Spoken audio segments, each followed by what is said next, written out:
Amazon CEO Andy Jassy just released his 2024 annual letter for shareholders. And as an investor in Amazon, which is one of my biggest positions in my portfolio, and as well as an entrepreneur, I think it's really interesting to read this letter because you have some nice insights about the future of Amazon, and also some nice insight to help you to become a better investor, better entrepreneur, because I think both ways are really linked. So let's go into it. I highlighted some parts that I find interesting. I recommend you, of course, to read all the letter. Today we'll just focus on the part that I highlighted. So the first one is this one, which is probably one of the main things with Amazon. This is why I like this company that much. We made our customers' life meaningfully better and easier. In our stores business, with substantially expanded selection, continued lower price, independent research firm Profitero found Amazon the lowest priced online US retailer for the 8th year in a row. And for the 2nd year in a row, we shipped at record speed to our Prime member.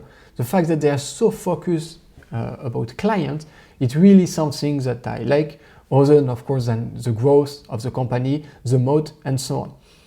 Here it's about the culture, the why culture, okay? We're aiming to be Earth's most customer-centric company, making customer lives better and easier every day. And I think that if you invest in companies that have this culture, that for who it's very important to make customer life better, generally I think it will be a successful investment. Like if the company managed to be profitable doing this, if the company is doing this well and is well balanced between customer happiness plus shareholder happiness, I think it will be great. And I think with Jeff Bezos, which we're considering shareholders, kind of as a customer of Amazon. So this is something really interesting and something really important. I think being customer centric is something very important for any business, and it's the best way I really think to be successful on the long run.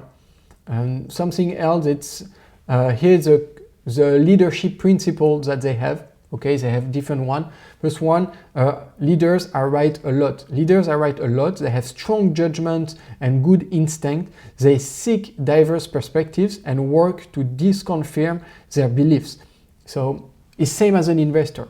If you're an investor, if you want to be a successful investor, you need to be right a lot. Because if you're not right a lot, you will not have a good performance. You may not need to be right all the time, of course, and you cannot be right all the time. Don't expect to be 100% of the position in your portfolio in green, 100% of the position in portfolio great. But you need to understand that you need to be right a lot. To be right a lot, you need to have strong judgment. You need to work on your instinct, develop strong instinct. So this will be with reading, okay? I really think that, and all the investors say it, reading about other investors, about successful other investors, reading about successful CEOs and so on, will probably help you to develop a bit their instinct. They got successful because they have a special instinct. They have a special way of thinking. And imprinting yourself with this, I think it can help you to become very successful and to become a great investor. You also need to understand that there is other perspectives, that you may not understand everything, and that you need to, every belief that you have, you need to fight to understand what is the truth, what is not the truth. Ray Dalio talked about this a lot, that everything is just a fight for power. So everybody has some advantage to be on right, advantage to be on left. You need to understand all the cause, all the consequences of all of this and get into a second level thinking and not just see what's happening, but understanding, okay, this happened, so what brings this here? What are the other things that can arrive after this happening? So I think this sentence is really important if you're an investor and if you're an entrepreneur. And if you're an investor, this is like, I think it's pure gold, okay? Let's read it again. Leaders are right a lot. They have strong judgment and good instinct. They seek diverse perspectives and work to disconfirm their beliefs. This is like really something I think you should highlight, keep it with you, because it's a great sentence to remind yourself if you want to be a great investor. Here, learn and be curious. Leaders are never done learning and always seek to improve themselves. They are curious about new possibilities and act to explore them. It's same for investor. You need to always be learning about new company, learning about how the market is evolving in the companies that you invested in. You need to be understanding the business in which you invest, the world in which you invest to take the best decision possible for your capital allocation, for your portfolio, and if you're a fund manager, for the clients that you have in your fund. Because at the end of the day, the people that put money in your fund, they are kind of a client for you. So it's important to understand them, and it's important to keep learning. Because what you know is defined. Let's say you know this, okay? But what you don't know, it's unlimited. You have unlimited things that you potentially don't know. So you need to be open-minded. You need to accept that you cannot know everything and to continue learning all the time, to try to learn a bit every day on new subject, on new topic, and of course, learn a lot in your field to understand as much as you can how things are going in the field. So yeah, it's important as a leader, as an investor, to always be learning. And again, all the great investors say that they keep learning, they keep reading. It's probably one of the main activities that come. So I think that there is reasons for this. Another one, have backbone, disagree, and commit. Leaders are obligated to respectfully challenge decisions when they disagree. Even when doing so is uncomfortable or exhausting, leaders have conviction and are tenacious. They do not compromise for the sake of social cohesion. Once a decision is determined, they commit wholly. Investor, it's literally the same. When you're a contrarian investor, when everybody is selling a company, but you understand the company, you understand the guidance of the company, you understand where it's going, you see that they have great numbers, that they have good growth for the future, they have a clean balance sheet, they don't have debt, everything, but yet it's still going down, the valuations keep going down, the stock price keep going down. You need to be strong enough to hold your position and to trust your process, to trust that it's undervalued and it will rebound. Sometime, of course, it will not. You may be wrong. So it will be a good moment to learn, to understand what went wrong and how you don't make this mistake in the future. But you need to understand as well that it takes time. It's not because you will invest in some company and a week after you will be green and it will do great. You need time for this. Sometimes it takes time. It can take 1 year, 2 years, 3 years before you have a rebound on the company and start being in a good profit and start outperforming the market. So everything is good to learn. And here you need to be tenacious. You need to accept that, yep, I may be wrong for a moment, but at the end, I believe I'm right. I believe I made the right decision. I believe I did the thing that it was good for my portfolio and for the portfolio of my client, if you have clients. So you need to commit. You need to be able to do this even when the crowd is against you, okay? Here, while constructive debate is useful, at some point, teams need to take a decision and take action. From that point, everybody, even those who advocate for different solutions than the one chosen, must commit to making this decision a success. That means that the team goes all in. No pocket vetoing, nor hedging between other options. That's the only way we can preserve speed and confidence that if an issue is heavily debated, the team will ultimately pull together. So at the end of the day, in Amazon, for example, when they make a decision, even the people that are not aligned with this decision, they commit 100%. Everybody goes all in. And if it was wrong, okay, they will do another thing and then they will debate again. But they go all in because they need to act fast, okay? Here's the norms that they created to support the why philosophy. So the why philosophy is like they ask why for everything. So narrative, they stopped presenting information to each other inside the company via PowerPoint in 2004. Now they moved to writing narrative with a maximum of 6 pages in the body. So this is, I think this started to be pretty famous and it's something that Amazon does. It can be good as well for you as an investor. I really recommend you before investing in a company to write a memo about it. To put your idea clear. You can, if you want, have a special structure to write this memo, but you need to first answer plenty of questions before investing in a business to be able to make it good, to be able to understanding what you're investing. And I think it can be great for you to write it down, to write a memo, 5-page, 10-page, whatever it takes, but to write this down, to put your ideas out, to make your reflection come to the paper, and it will help you to, I'm sure 100% that it will help you to do better investment, okay? You can do it as well with a PowerPoint if you prefer, but I think like writing it down, making your brain like work to create this narrative, it's something that can be very good and can allow you as well to avoid some mistakes. Here, be together whenever possible, okay? Occasionally, a lone genius comes up with a brilliant idea and everyone else simply executes it. While that can work, it's not how we typically operate. Amazon invention is deeply collaborative. It starts with a seed of an idea, then a group of smart, mission-driven people refine, challenge, and build on it together. More effectively, and all of this process is more effective in person than to do remote. So the important thing here, I think it's the importance of having a collective brain, having likewise people that are like you, that have the same goals, that are working for the same thing, to connect with them, to be able to talk with them.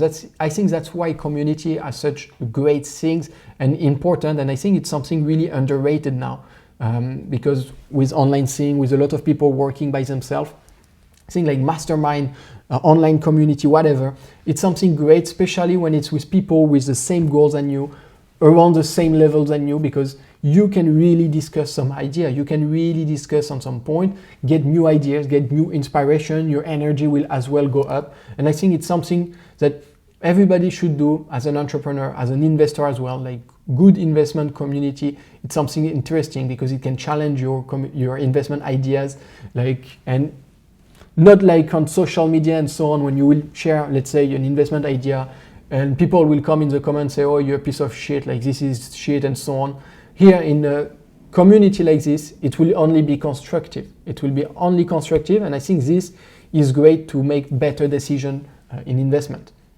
Also, tolerating messy meetings, okay? It's hard to schedule innovation, okay?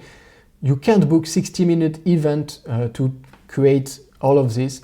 These inventions are born out of somebody asking why we can't, what's possible for customer, okay? Why we can't change what's possible for customer. So yeah, you need to, that's also interesting, like to have meetings with people where you can do this. It go with the be together whenever possible. This is interesting. And it's also interesting, the be together whenever possible, because it's also a bit against what more and more people start to say in the startup nation and so on, that avoid meetings are useless and so on. Here it's like, it's kind of the opposite. It's like meetings are good. But the thing is, meetings are good if they are well prepared. Like a meeting to say, oh, you need to call your banker today and you need to call the cleaning lady to do this.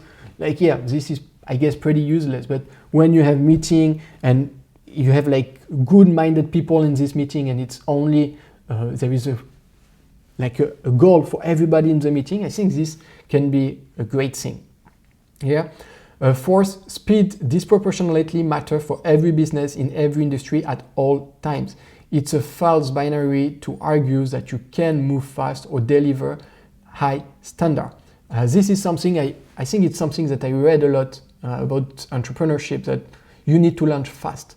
You don't need to launch perfect, you need to launch fast, and most of the time you realize that by launching fast, your product will be better than someone trying to do a product and then launching because they wanted to do the perfect product. Because the ones that launch fast, he have client opinions faster.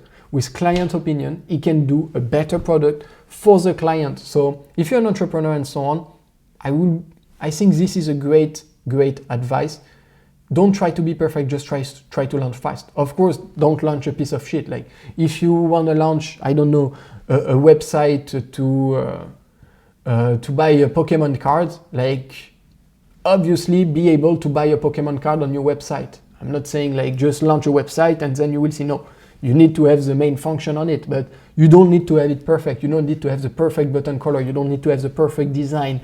You will work on this with the client, talking about it, with the client feedbacks. This is really important. You don't wait to have something perfect before launching. launch and then work with client feedback. Another way to gain speed is to eliminate bureaucracy. Like the more way you need to talk to somebody higher that will talk to somebody higher that will talk to somebody higher, like you will never ever launch. Just launch and create some process with all what you will learn. 6, you have to be willing to take risk. Like this is kind of let's say a basic, like yeah, if you don't take risk you cannot go.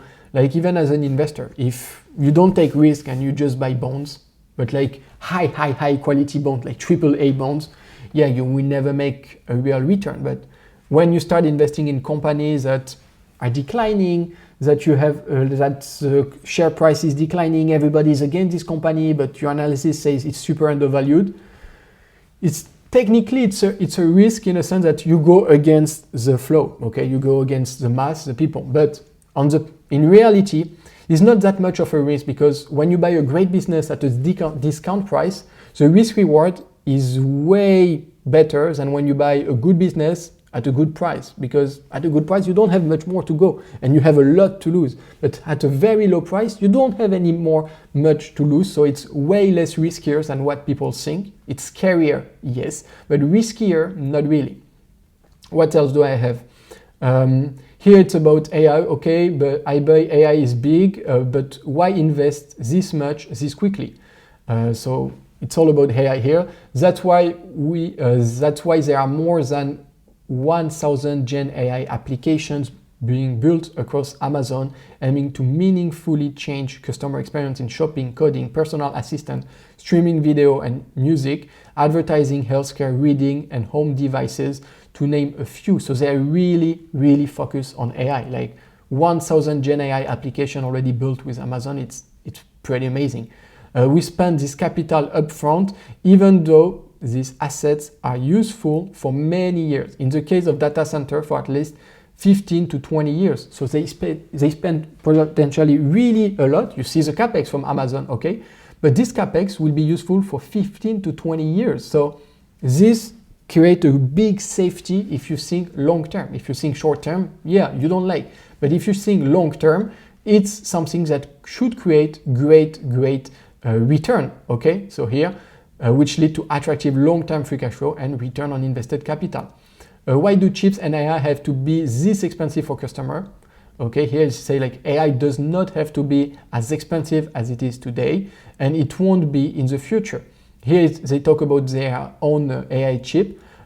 Trenium should help, as our new Trenium 2 chips offer 30 to 40% better price performance than the current GPU-powered compute instances generally available today. And I think that's a great news that they're able to have this. And if they also sell it to other companies, it can be something really interesting for Amazon. Why does healthcare have to be so stressful? And this is a question that is people really like. The healthcare in the US and potentially everywhere in the world is kind of stressful. Here, healthcare, especially in the US, is quite frustrating. Okay, I started, for the little story, I invested a few years ago in United Health. I stopped my investment because after listening to a lot of podcasts, after talking to some doctors in the US and so on, I realized that for customers, the customer from United Healthcare, it was way more difficult for them to get refund. Even the ones that should legitimately get refund, not the ones that try to cheat or are not clear with the thing. No, the ones that were supposed to get refund, that the contract says they will get a refund, that it was like literally what they were supposed to have. A lot of them, it was either they don't get it and they don't try to get it because it's annoying, it's a lot of paper and so on. And the tries that try to fight to get it really need to fight a lot. And it was very difficult. And this, compared to other healthcare company, it was way more difficult with United Health than the other. And in some case, with the other, no question, as they just do the refund as normal, as planned in the contract. With United Healthcare, no.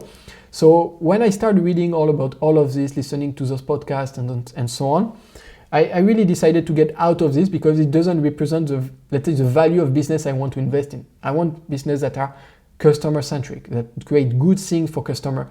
And this I don't like, okay? I really don't like. That's why I left it, even though I feel it's still, even today, I think it's still undervalued. They have good numbers, they have like a good position on the market, but I don't want to be invested in this. In 10 years, like, I don't know, maybe they will be even bigger and so on, but for me, when the company is like this, don't treat the customer good, it's a big place to be disrupted and can be disrupted by somebody. Here it's about the Amazon healthcare thing. It's why you see such positive customer sentiment and growth for Amazon Pharmacy and Amazon One Medical, and we continue to iterate quickly on selection and transparency for Amazon Pharmacy and physical clinic capacity for One Medical. And you just realize with all of this how huge is Amazon. Like Amazon is start to be really, really everywhere. And sometimes I'm always questioning, like, how the fuck is it possible that a company is in so much area and it's still not, like, there is no spin-off, okay? That it's all under Amazon. This is due also by the culture of the company, that each part of Amazon, it's a distinct company, like a distinct startup with this own CEO, and they all work like, it's a special way to work, but this helps as well. So that's all for the letter from Andy, I forgot his name, Andy Jassy. It was a very interesting one. I really recommend you to read it. It's available on, I think, Amazon website. You just type Andy Jassy, letter to shareholder, and it's available for free. It's a really interesting piece. You can read it fast, and I would recommend you to read it.